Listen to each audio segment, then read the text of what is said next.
പരിശുദ്ധ പരമ ദിവ്യകാരുണ്യത്തിന് എന്നേരവും ആരാധനയും സ്തുതിയും പുകഴ്ചയും ഉണ്ടായിരിക്കട്ടെ. പരിശുദ്ധ പരമ ദിവ്യകാരുണ്യത്തിന് എന്നേരവും ആരാധനയും സ്തുതിയും പുകഴ്ചയും ഉണ്ടായിരിക്കട്ടെ. പരിശുദ്ധ പരമ ദിവ്യകാരുണ്യത്തിന് എന്നേരവും ആരാധനയും സ്തുതിയും പുകഴ്ചയും ഉണ്ടായിരിക്കട്ടെ. ആ കുടുംബം നമ്മളെ കാണാൻ വരുമ്പോൾ അതിനകത്ത് ആ അമ്മ വലിയ വായിൽ നിലവിളിക്കുന്നുണ്ട്. കണ്ണ് നിറഞ്ഞ് അപ്പൻ നിൽക്കുന്നുണ്ട്. എന്ത് ചെയ്യണമെന്നറിയാതെ ഇങ്ങനെ സ്തബ്ധരായ വിധത്തിൽ നിൽക്കുന്ന മക്കളുണ്ട്. മരുമക്കൾക്കും വലുതായിട്ടൊന്നും ചെയ്യാനായിട്ടില്ലാത്തതിൻ്റെ നിസ്സഹായാവസ്ഥയുണ്ട്. ഒന്ന് പറഞ്ഞ കാര്യം ഇതാണ് അച്ഛാ, 3 മാസം കൂടിയുള്ളൂ ഞങ്ങളുടെ കുടുംബം ജപ്തി എന്ന് പറഞ്ഞേക്കണേ.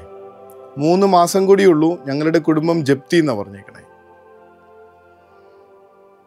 കാര്യങ്ങൾ സംസാരിച്ച് വരുമ്പോൾ ഇങ്ങനെ വലിയ മലവെള്ളപ്പാച്ചിലിൽ തകർന്നു പോയേക്കാമായിരുന്നൊരു വീട് കർത്താവ് ഇങ്ങനെ കോട്ട കെട്ടിയതുപോലെ സംരക്ഷിച്ചതിൻ്റെ ഓർമ്മയുണ്ട് അവർക്ക് കാലങ്ങൾക്ക് മുൻപ്. ശരിക്കും ഇങ്ങനെ ആ ഒരു മലവെള്ളപ്പാച്ചിലിൽ അന്ന് അവരുടെ കുടുംബം കുലം കുത്തി ഒഴുകുന്ന നദിയിൽ ഇല്ലാതായി പോകേണ്ടതായിരുന്നു ആ വീട്. അതിൽ നിന്ന് രക്ഷിച്ച കർത്താവിൻ്റെ ഓർമ്മ എന്തുകൊണ്ടാണ് നഷ്ടപ്പെട്ടു പോയതെന്നുള്ള ചോദ്യത്തിന് അവർക്ക് ഉത്തരവില്ല. അങ്ങനെ ഒരു കർത്താവിനാണോ 3 മാസം കൂടി കഴിഞ്ഞുള്ള ഒരു ജപ്തിയിൽ നിന്ന് നിങ്ങളെ തിരിച്ചെടുക്കാൻ പറ്റാത്തതെന്നുള്ള ചോദ്യത്തിന് മുൻപിൽ പതിയെ കണ്ണീരടങ്ങുന്നുണ്ട് അവരുടെ. എത്രയോ പേരാണ് കൂടെ നിൽക്കാനുള്ളത്. മരുമക്കളടക്കമുള്ള ആളുകൾ ഇങ്ങനെ എന്തും ചെയ്യാനായിട്ട് തയ്യാറായി നിന്നിട്ടും എന്തുകൊണ്ടാണ് ഇങ്ങനെ കർത്താവിനെ മറന്നു പോകുന്നേ? സഹായകനായിരുന്ന, ഒപ്പം നിന്നിരുന്ന, ബലപ്പെടുത്തിയിരുന്ന, സംരക്ഷിച്ചിരുന്ന കർത്താവിനെ മറന്ന് എന്തുകൊണ്ടാണ് മനുഷ്യർ വാവിട്ട് നിലവിളിക്കണമെന്ന് ഇപ്പോഴും പിടുത്തം കിട്ടുന്നില്ല. 2ഉം 3ഉം പ്രസവം കഴിഞ്ഞ ചേച്ചിമാര് 4ാമത്തെ പ്രസവത്തിന് പേടിയാവണമെന്ന് പറയണതിലെ ഒരു ലോജിക്ക് മനസ്സിലാവുന്നില്ല. നമ്മുടെ കഴിവ് കൊണ്ടല്ലല്ലോ, കർത്താവ് തന്ന കുഞ്ഞായിരുന്നില്ലേ. ഇങ്ങനെ ജീവിതത്തിൻ്റെ ഓരോ അനുഭവങ്ങൾ എടുത്തു നോക്ക്, നമ്മുടെ കുടുംബത്തിൻ്റെ ഓരോ അവസ്ഥകൾ എടുത്തു നോക്ക്. നമ്മുടെ കൂടെ ഉണ്ടായിരുന്ന കർത്താവിനെ മറന്നുപോയത് കൊണ്ട് മാത്രം നമ്മളിങ്ങനെ അലറി വിളിക്കുന്നുണ്ടെന്നത്തെ സുവിശേഷത്തിലെ ശിഷ്യന്മാരെ പോലെ. കാറ്റ് പ്രതികൂലമായിരുന്നതിനാൽ ഈ വഞ്ചി ആടി ഉലയുന്നുണ്ട്. ആ സമയത്ത് പേടിച്ച് നിൽക്കുന്ന ശിഷ്യന്മാരിൽ പത്രോസ്ലിഹയോട് കർത്താവ് പറയുന്നുണ്ട്, വെള്ളത്തിന് മീതെ വാ. പത്രോസ്ലിഹ നടക്കുന്നുണ്ട് വെള്ളത്തിന് മീതെ. നമ്മൾ പല പ്രശ്നങ്ങളുടെയും മീതെ കർത്താവിൻ്റെ ശക്തി കൊണ്ട് മാത്രം നടന്നത് കണക്ക് പത്രോസ്ലിഹ നടക്കുന്നുണ്ട്. എന്നിട്ട് കാറ്റും കോളും ആഞ്ഞു വീശുന്ന നേരത്ത് ഇയാളുടെ വിശ്വാസം എവിടെ പോയി? ഇതിന് തൊട്ടു മുൻപ് 5 അപ്പം കൊണ്ട് 5000 പേർക്ക് വിരുന്നൂട്ടിയ തമ്പുരാന്റെ ശക്തി അവർ അനുഭവിച്ചതാ. എന്നിട്ട് എന്തു പറ്റി? നമ്മുടെ കുടുംബത്തിലേക്കൊന്ന് വരണം. എത്രയോ കാര്യങ്ങളിലാണ് കർത്താവ് ഇങ്ങനെ ശക്തിയായും സഹായമായും കൂടെ നിന്നത്. നമ്മൾ മറന്നുപോയിട്ടാണ്. നമ്മുടെ ഈ അലറി വിളിക്കലുകളും നിലവിളികളും നമ്മുടെ ഉത്കണ്ഠകളും നമ്മുടെ ഭയപ്പാടുകളുമൊക്കെ ഈ കർത്താവിനെ മറന്നുപോയതുകൊണ്ടാണ്. നമുക്കിനി പ്രാർത്ഥിച്ചു തുടങ്ങണം.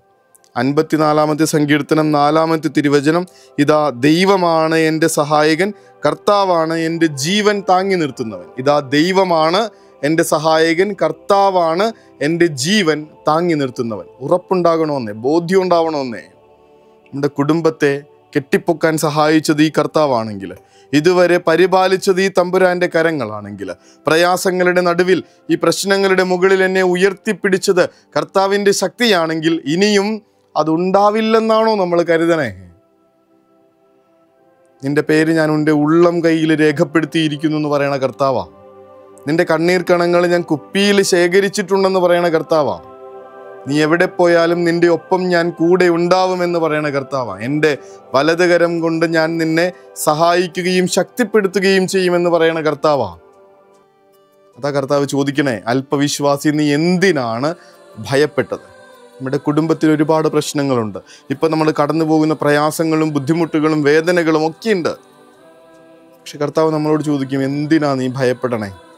അല്പവിശ്വാസി നീ എന്തിനാ ഭയപ്പെടണേ? നിന്റെ കഴിഞ്ഞ കാല ജീവിതത്തെക്കുറിച്ചൊന്ന് ഓർക്ക്. അവിടെ ഉണ്ടായിരുന്ന സംഭവങ്ങളൊന്ന് അനുസ്മരിച്ച് അതൊന്ന് ഓർത്തെടുത്തേ. എന്നിട്ടും വിശ്വസിക്കാൻ പറ്റാത്തത് എന്തുകൊണ്ടാണ്? ആ കർത്താവിങ്കിലേക്ക്, എൻ്റെ ശക്തിദുർഗമായ കർത്താവിങ്കിലേക്ക് എൻ്റെ ജീവിതത്തെ മുഴുവൻ ഏൽപ്പിച്ചു കൊടുത്ത്, എൻ്റെ കുടുംബത്തെ മുഴുവൻ സമർപ്പിച്ചുകൊണ്ട് നമുക്ക് അവിടുത്തെ വലിയ സംരക്ഷണ പുതപ്പിലേക്ക് നമ്മളെ ചേർത്ത് വെച്ച് കർത്താവെ ആശീർവാദം തരണമേ എന്ന അപേക്ഷയോടുകൂടെ മുട്ടിന്മേലായിരിക്കും. പരിശുദ്ധ സ്നേഹമേ, ദിവ്യകാരുണ്യ സ്നേഹമേ, പരിശുദ്ധ സ്നേഹമേ, പരിശുദ്ധ പരമദിവ്യകാരുണ്യമേ, അനന്ത സ്നേഹമേ,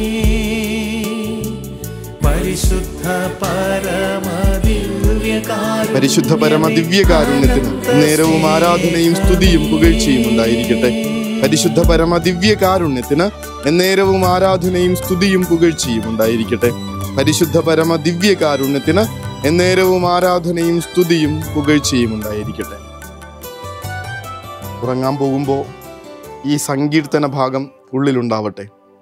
ഞാൻ ശാന്തമായി കിടന്നുറങ്ങുന്നു, ഉണർന്നെഴുന്നേൽക്കുന്നു, കാരണം ഞാൻ എൻ്റെ കർത്താവിൻ്റെ കരങ്ങളിലാണ്. ഭയമില്ലാതെ സ്വസ്ഥതയുള്ള ഉറക്കം കിട്ടാൻ ഈ ഒരൊറ്റ വചനം മതിയാവും.